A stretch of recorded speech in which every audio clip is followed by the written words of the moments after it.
Here we go. Tech Talk time with Andrew Thomas from digitalnexa.com. My name's James Piecowye. You've tuned into Podaholiks. For the next 40 minutes, we're going to be talking about the technology that matters, what's hot, what's not, and what is really getting under our skin. And I can tell you, Andrew is going to be telling us about his endeavors to actually upgrade the operating system on his Mac. Andrew, good to see you this morning. Hold on. Well, I can't hear you now. There we go. Can you hear me now? Yes. Hear me now. That's good. Okay, so you can hear me. That's wonderful. How are you doing? You know what? It's the wonders of technology. Making sure you hit record buttons, making sure you turn on people's faders, but rejigged the technology a little bit from the home system, really stressing out the computer I run this off. And you should be able to hear exactly as it's going out on the recording. So I think it's kind of cool. It's kind of fun in the long run. Yeah, the intro music's fun because it's obviously up until this point, I felt a bit like I've been watching on my Martis because obviously you're doing this and there's clearly something going in your ears that you can react to, and I wasn't able to see it. So it's pretty cool to hear. Well, how fun intro. And I think we have we should probably give a shout out to the man that's actually create that intro, shouldn't we, as well? Sure. You know what? That's my son, Dex Piecowye, who's over at Noble Street Studios in Toronto, is where he is interning, and he puts together all of it. In fact, I said to him, dude, we need some upgraded stingers, and he said, look, as soon as lockdown is done, I am on it for you. So he's a big fan of the program too. He's listening to them all, so it's kind of cool. Excellent, good stuff. So it's bit late there this morning. I just I've been having fun. My Mac died on me this week. So what have you done? Give us the story here, because this is not the oldest Mac in the world. I want to. I mean, look, the challenge at the moment, speaking of lockdown, is that the Mac, it was having that really strange when you plugged in the USB-C and you unplugged it, the battery bar would say charge. Yeah. So this was happening, I think, a couple of weeks ago. And then this week, it kind of was sitting on 89%, then it dropped down to 40, and then dropped again down to, and then just, that was it. Thanks very much. Yeah. So no time to do anything, no time to, thankfully we had another replacement. But the challenge with that is it was somebody else's machine. Right. So, the wonder of being connected in the cloud environment is that I was able to just open up the machine and crack on, right? Getting my Gmail, getting my CRM, everything's cloud-based. But then the challenge is that as you work on that for any longer, I'd say, than 2 hours, you realize how connected you are, how Chrome remembers all your passwords, so when you're logged into somebody else's machine, Chrome goes, well, hold on a minute, you're not this person, and somebody else's Apple ID, well, hold on, you're not this person. So yeah, it was a day of trudging through, and then a night of backing up all of the files on this system, which took me 17 hours. Oh man. So I just, last night, it was a frantic chatting, how do I reformat a Mac and make sure that I don't sit there with a blank screen? So I haven't done it for years. Jatin was like, hold on, my wife works for Mac, so she came to the rescue. So Bav came to the rescue and managed to explain. So it was a reformat and then reinstall.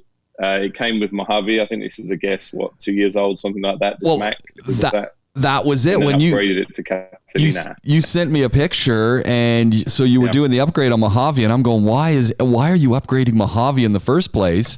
And all I'm watching is that little blue bar that you send, and I'm just going, oh, that's the blue bar of death, because it might tell you it's 12 hours, 2 hours, 3 hours, and then it just lingers.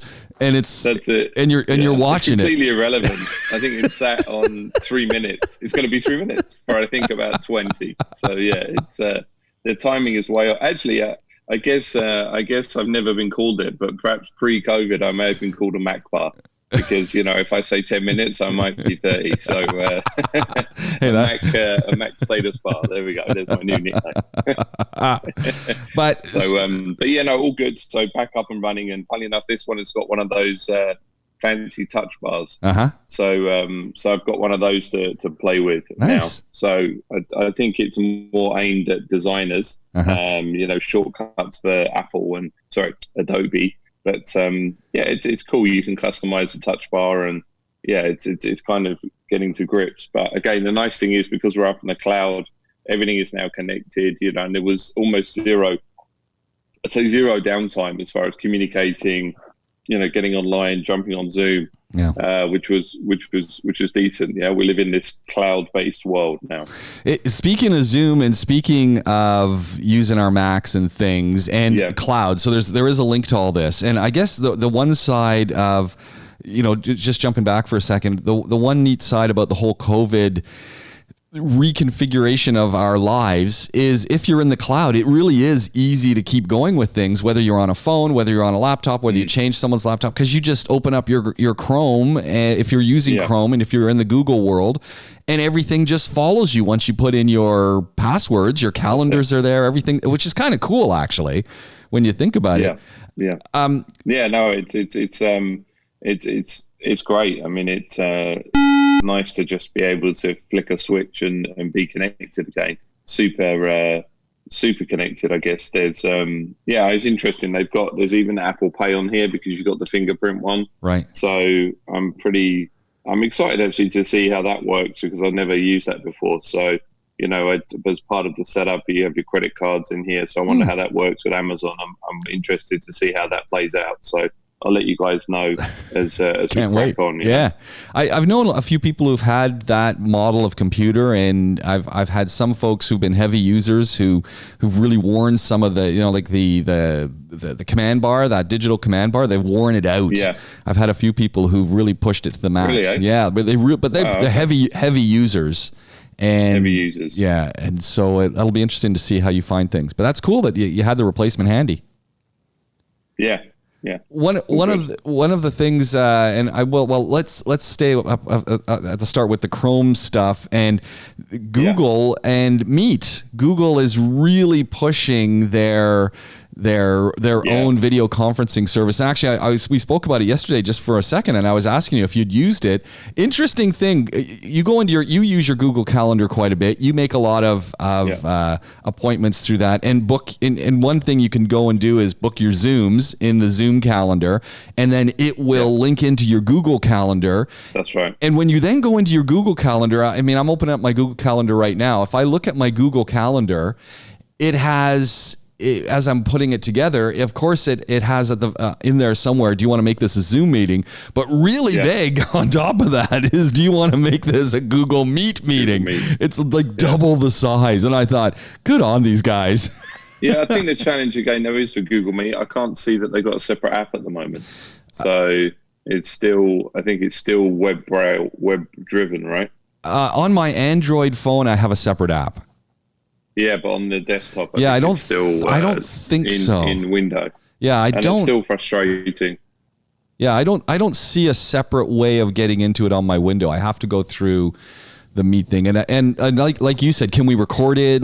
Can I still share my desktop? And I said, look, I don't know. Actually, I haven't experimented with it. I've really bought into Zoom, and as they keep increasing and changing passwords and working on the security side to it, I touch wood, I didn't have any problems with people sharing the links that I would send them. And I never had any Zoom bombers. So when people were talking about all those issues, I never had any of those issues. So I kind of went, this is working for me.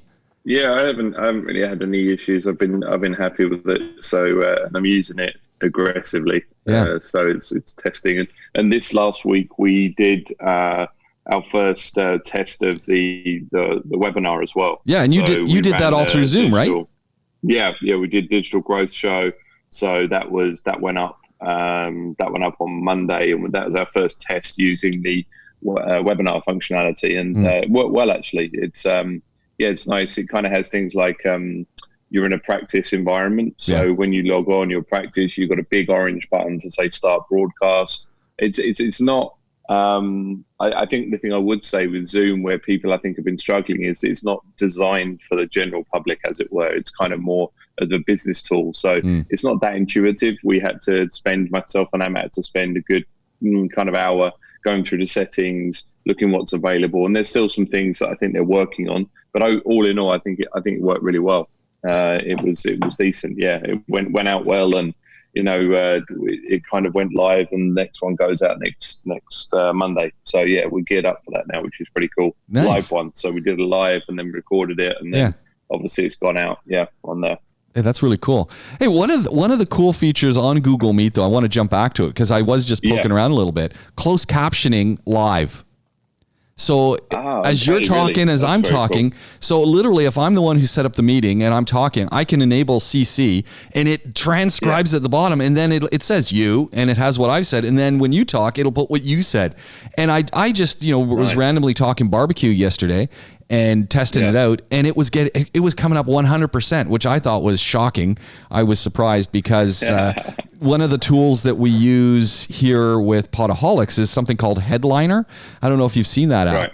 And Headliner is kind of cool because what I use it for is it will automatically go find the RSS feed of our podcast, and it will make a YouTube video of it so that it can put it up.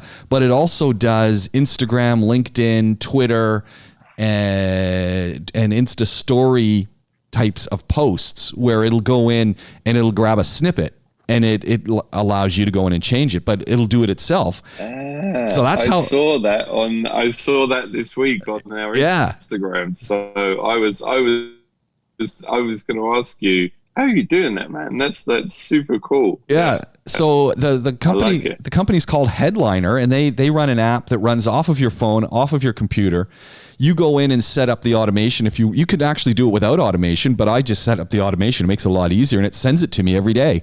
Every time we put up a new show, it'll go through and it'll do a YouTube video format, and it'll do I've got it set at tearaway right now, so it'll do a nice 30-second bit where it's gone through and puts it together. And I thought, man, that's kind of cool. Now, the reason I bring this up is because the Google Meet feature that does closed captioning was working really well. When Headliner was doing closed captioning, because you can turn that on, it wasn't doing it very well. Right, okay. It was struggling with our accent. It was struggling with it. It just was. It was interesting because we were saying one thing, and what it was writing was something totally different. I'm going, that's like so far off the mark. It's embarrassing. And well, I guess they're not licensing Google Tech then, are they? Yeah, clearly not. But it's amazing, when you start looking at all these. We've talked about video conferencing for a while, but I don't know. The big challenge for Google, and this is for you and I because we're right into the Google sphere, is neither of us are jumping to go to Google Meet. Neither of us are jumping on Hangouts and saying, hey, I want to go there. It's free. You can get 100 people in on your meeting. So it makes a lot of sense. But I'm just well invested, and I think I'm really comfortable right now in the Zoom sphere. So why would I move?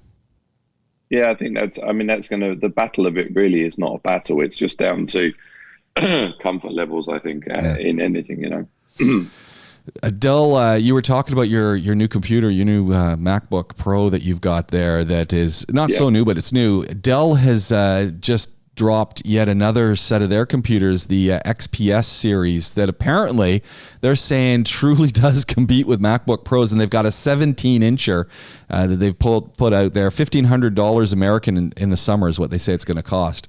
And they're saying it's right, they're saying form factor and guts, this machine might actually be able to keep up with the MacBook Pro. So I'm and the battery life, right? That's what they're saying. That's insane. Yeah, they're saying some ridiculous 24 hour 25 battery? hours. Yeah, I don't know how that's possible, but it's funny because I don't. I mean that's crazy. But do you remember? It's not long ago. Where Dell was the computer. You had your Lenovo's or your IBM ThinkPads. Yeah. And every conversation, you might have an HP come in there somewhere, and then Dell. Are you running a Dell? Yeah. And Dell sort of, I don't know if things have been sold in there or what. I know that there's been some transactions have happened, and no, I mean he bought it back, right? It was listed, and then he bought it back as a private entity. I mean, I think the thing is that, in all honesty, Dell's focus is heavily US market. So we don't. It's one of those brands, a bit like. As much as like TCL has crept in here a bit, that's a very US brand. Yeah. Like and Zenith used to be over there as well. There's just brands that are kind of popular in the States and North America, and Yeah. I sometimes scale, right, and they just don't bother coming anywhere else. Yeah. Right? So it's kind of. I think we lost a bit of connection there. Yeah, it's the story of our lives with internet. How's the internet running at your place, by the way? I think as well as expected. I definitely think I remember gamers telling me that there's lags and there's peaks and troughs here, and you don't really notice it. If you're a non-gamer, because obviously the frame rate and everything is you're typing, you're on Chrome, you're streaming Netflix, but when you're on video conferencing, you can tell there's definitely peaks and troughs. It goes through. You'll have a crystal clear line. I mean, that's the only time, for example, I've jumped out of this and jumped onto Google Hangouts is when the signal hasn't been great. I did it yesterday. I said, listen, do you want to jump on a Hangout? And we jumped on a Hangout. It was fine. So, yeah. But, do you think that Dell,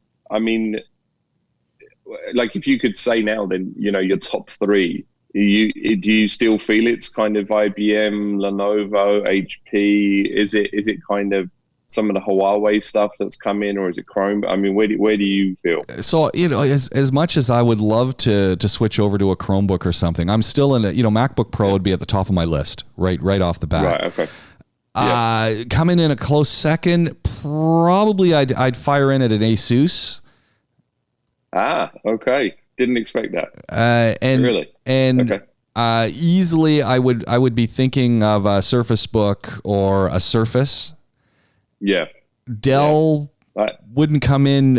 Dell's not even on my list, so it's, and I think that's the thing. We don't get the exposure. I mean, I definitely say, for me, the MacBook Pro, but then obviously I'd say that Surface is up there as well now. Yeah.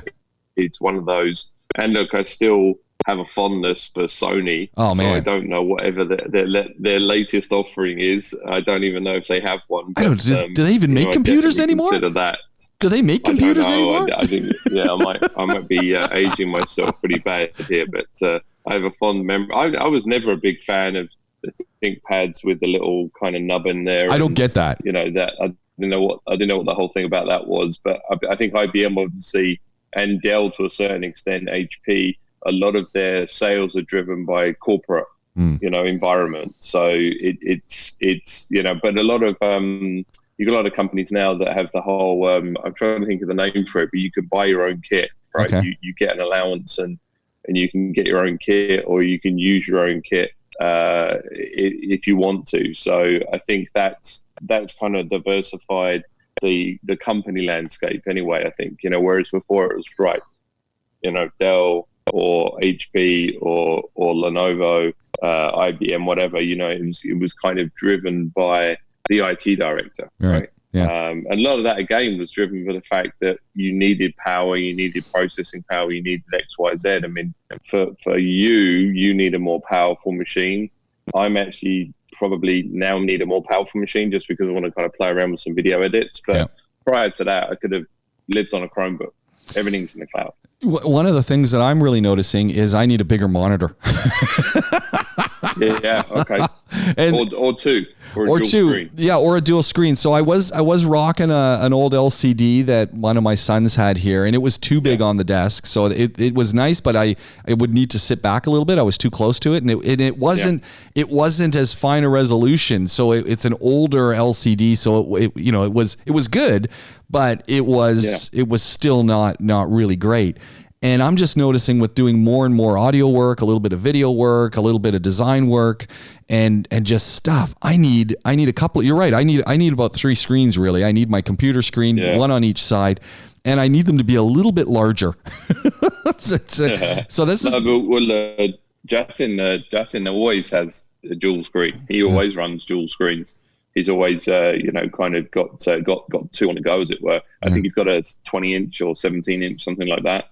Dual LCD, and I'm okay actually with this size. I wouldn't mind having. I think we've spoken about this before, like a full iMac rig. Yeah. And then having because it would be nice to have that bigger screen as in a proper desktop and setup. But I'm not. I don't need dual screens at the moment. You know, I'm okay with what I've got, as it were. It's. I find it kind of interesting as well. I mean, are you using a mouse, or are you still just using your trackpad? No, it's all about the track, you know, the claw and the swipe and all that kind of thing. So yeah, I'm a big fan of that. The one thing I have noticed on here is it doesn't look like I can do just 2-finger touch. I think that's part of the upgrade where people would kind of it was too sensitive to the mouse, possibly. I don't know, but I haven't gone into the settings. Yeah, I think yet. you just need to. I think it's just a setting. That's the final kind of once you set up your bit of kit, you realize the exposed screens and the kind of app bar and all this kind of stuff. So yeah, I'll be doing that later on today. That's ours. Yeah, exactly. Yeah, that customization, that personalization, I guess is going to take a bit of time to get things back on track, or how we want it. You know. Yeah. Where are you? I wanted to dive into one of the things that you spoke about here, as far as the secrets behind the runaway success of Apple AirPods. Yeah. Because the reason I say that is because I've been obviously listening back to myself on broadcast, on LinkedIn, and I was looking at getting what's it begin with L, not lapel, a lavalier. Lavalier, wireless mic. Yeah. And I almost have talked myself out of it, because I think, the audio that's going out at the moment is pretty solid, and I'm just on these AirPods. I just wondered, and again, ordinarily I wouldn't want to have like one of these, because for one, it just doesn't look right with my beard. It just kind of looks a bit weird. Well, so with the plugged in cords, the problem that you would face is that microphone's going to sit around your beard. It's going to move, and you're going to get bristle brush on it, and that's going to be terrible sounding. With the quality of sound that's coming off of those AirPods, as long as you don't move them around, and as long as you don't adjust anything on your head, which is amazing, because I watch a lot of people wearing, AirPods and stuff, and you really realize that they move a lot, and then they're moving something, especially someone who's got long hair. When the hair starts hitting it, then it gets a little irritating. But otherwise, as long as you're sitting them in place and you're not touching your face, you got a good connection. It sounds good.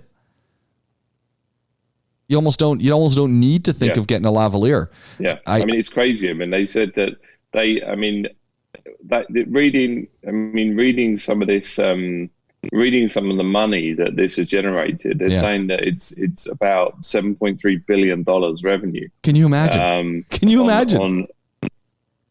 I mean, it blows me away. I mean, I just really, I mean, these have been, I mean, out of all the tech that I've had in the past few years, they've definitely been game changers, as far as just even like if I'm listening to a podcast and walking around. But actually, as well, what's been nice is there is occasions. I mean, we're an always on camera policy in Nexus. So if you've got a meeting, the kind of camera's on. But there are some meetings where we switch the camera off. Or doing a presentation, and I've been able to get up and walk around and, stretch the legs and still carry on about my business, as it were, right? Yeah. But I mean, your mic setup and everything, do you have that for your teaching, or is this just for the podcasting? So this is just for the podcasting. When I do it from teaching, I either use just off of the machine microphone, so it depends. Sometimes I just use that. Otherwise, I have used a fixed lavalier. And sometimes I use that. It just depends. Or I use a Rode Wireless Go, which would be my go-to if I was looking at a wireless mic system. I would jump on the Rode Wireless Go, and the reason I would jump on the Rode Wireless Go, I actually, it might be something you want to think about, is it offers you sort of this a nice, well-rounded kit.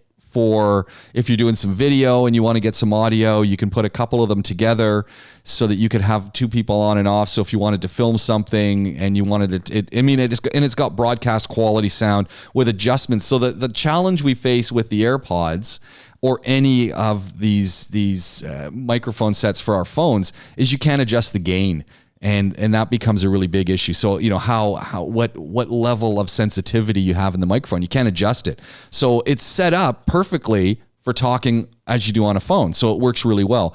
If you start getting some wind, if you're, if you start getting some exterior things that are playing on it, it can kind of act up a little bit. And that becomes the challenge when you get outside the norm. So what I really like is the Rode Wireless Go system. One, because it has pop filters you can put on top if you really want. It's pretty discreet. It offers you broadcast quality sound, which is huge. So it's coming in at 4,800 kilohertz. So that's really kind of nice. So you're getting excellent sound. And the fact that you can run it into a phone, you can run it into a computer, you could run it into a camera. So you've got this little kit that sits in your pocket that you can run like that. And if you wanted to go the next route and you wanted to actually put a lavalier on, a nice lav, and you could use a Rode one, or you could use a Sennheiser or a Sony, you can plug the lav into the little box that records that either has the microphone on it, or it has the capacity of taking an external mic in it as well. And so, for $200, it's not the cheapest investment in the world, but at 7-hour battery life, charges USB-C, I think it is the money. It is definitely the money. But if for what you're doing, if someone is engaged in doing VCs, the way you're running it right now, yeah, it'd be nice to have that mic, but do you really need it? No. Are you getting the quality you need? Yes. Are you happy with it? Yeah. Yes. If you and Amit are shooting some video and you're going to take this, so if you were shooting your video for a Zoom for the growth show, and you're going to run the audio separately, so you're going to film it and through a Zoom, but you're going to do the audio. Yeah, it does that. Zoom automatically captures it. Right. So Zoom will capture the audio, but if you were going to have a separate audio track, so you were both recording the audio separately and then bring them together in a mixer fashion. Okay. In a sense, the way that we're running this Zoom, I have a separate audio track. So yes, I've got the Zoom audio that's coming, but I'm also recording the audio of us separately. Excuse me. Hold on a second here. You grab some water there while that was terrible. And you don't want to cough, right? Because then everyone thinks you got COVID. But, I just sneezed, so I mean that was like a reaction. I sneezed and you coughed. So, so the reason to have another mic is if you're going to record on the exterior, so you have a separate track, you might want to have better quality than you're actually getting from the AirPods. But you got to weigh that out. And I think as a shoot and go kind of option, ready to go, great sound, the AirPods work perfectly well. Yeah. But, I think I'm super happy with it. I'm fine. Yeah. I mean, it's I'm good with it. I think that they I mean, the only thing I would say is I wonder what would make me go to AirPods 2, as it were. Yeah.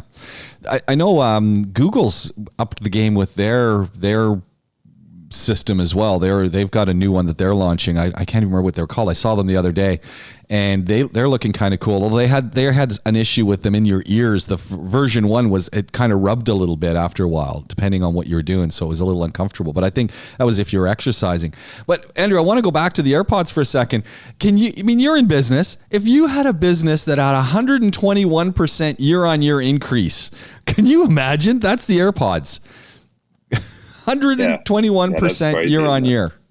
And I think that mostly because as it says, millennials and others just kind of said, yeah, these are cool. We want them. There we go. Done.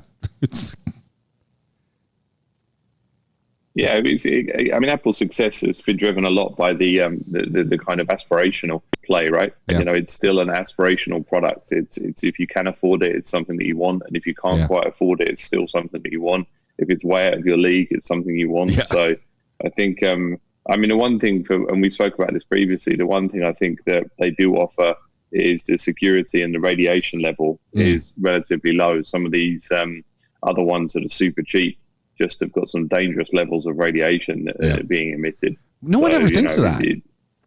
Sorry? No one ever thinks of that. No one's thinking about, hey, what's actually going on with the what's being released by it and the way the signals are working, et cetera. And it's or what it's being built from. You know, what kind of plastic? What are we talking about? It's in your ear. Your ears sweat. Is there going to be any leaching? No one ever talks about that stuff. No, it doesn't. I guess it's one of those things that you're kind of blissfully unaware or blissfully ignorant, right? Yeah. Let's say it's you kind of I guess you just away with the fairies. It is what it is, right? It'll all work out. So one of the things I also threw up on the notes, and it's funny because I've only actually just started thinking about it with the amount of time that we spend online and increasing amount of time where it just seems to be exponentially increasing. And even with schools, looks like in the fall, schools are still going to be in some way, shape or form doing online stuff. Universities in North America are talking about that, at least in Canada. In Montreal, they're looking at still being on a lockdown situation. Firewalls at home. Is this something you ever think about? No, I thought it was interesting actually. You bringing this up. It's definitely one of the areas that I hadn't thought about. But you know what? So Jack Dorsey this week, from the CEO of Twitter, said to his employees that obviously if you don't need to be in the office, if you're not looking at servers or whatever, or an engineer, you can work from home. Forever. Can you imagine? Right? I mean, that's pretty awesome. Exactly. Yeah. I mean, and Google have obviously Facebook.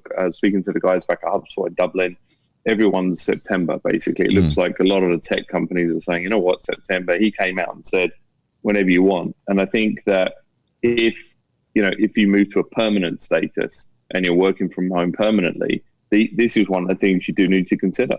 Yeah. Because you're continually online, you're going in different places, you're connecting to different environments, you may be working on remote desktops. And I think, I think this is something that I hadn't thought about. And I think it's brilliant that you brought it up because I think this potentially even as well could be another growth area, right? Yeah. For business, where people are directly aiming at work from home customers, and okay, well, this is your setup, right? And I think what is it? It's $180, right? Yeah. It's there's two versions. Firewall. Yeah, but it's very affordable. When I was looking at it, I was going, oh man, this is well within the range that I would actually think of buying. And I sort of looked at what it does, and I kind of went, okay, this works. Like, why wouldn't you want one of these? Yeah. I guess it's strange, isn't it? Because it's one of those things that I'd never thought about. Yeah. But I wonder. I don't know if you have to run it through an RJ45 cable, or if you can do it on wireless. Or I think people, what I've seen just in my own network is with more people working from home. I've seen a lot of people kind of upgrading their routers or their routers, as it were, trying to get kind of better connectivity. There's a lot of people that have looked at upgrading their range as well. Yeah. So perhaps, where they're tucked away and held away in the house, the range of the Wi-Fi isn't that great.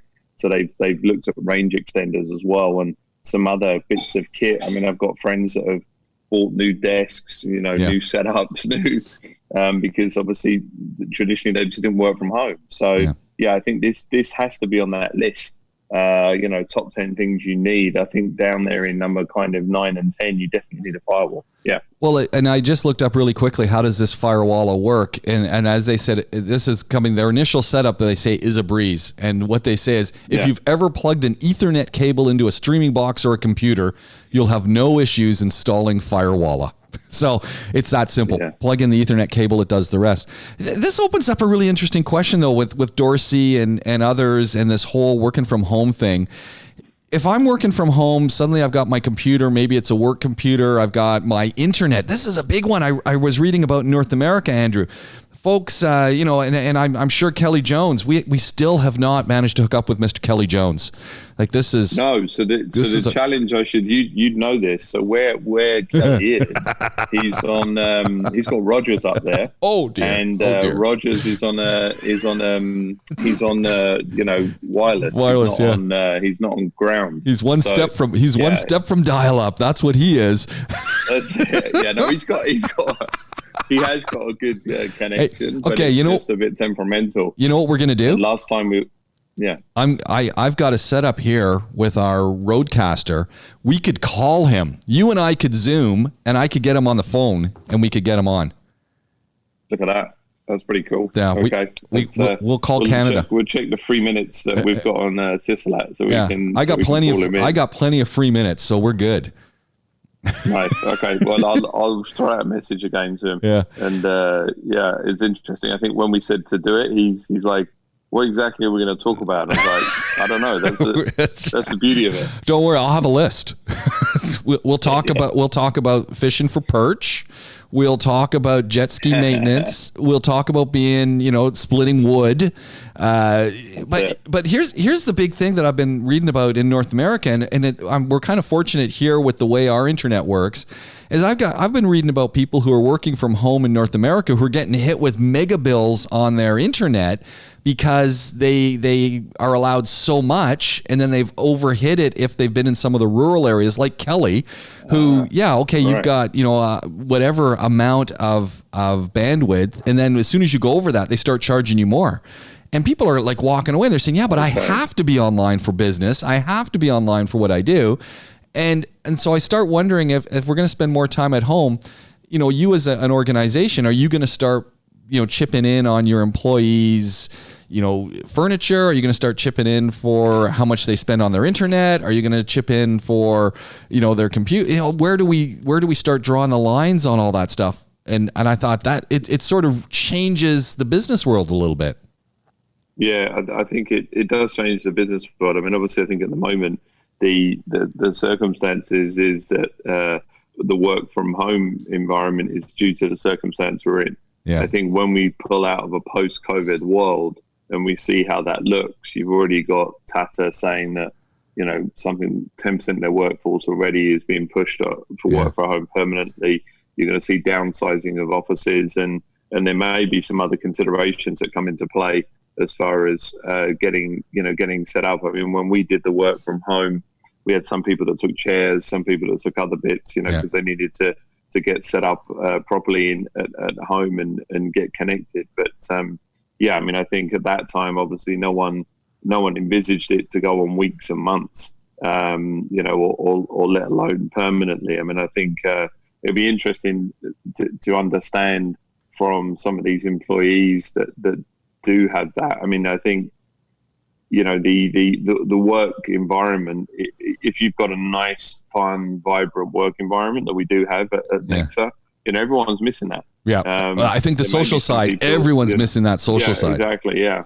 I mean, there may be some people that don't particularly like their office, and they're probably pretty happy that they're working from home. So I guess it swings and roundabouts, Yeah. Andrew, we need to wrap up this podcast. You've got to get on to things. The day's got to get going, and this is yet another edition of Tech Talk.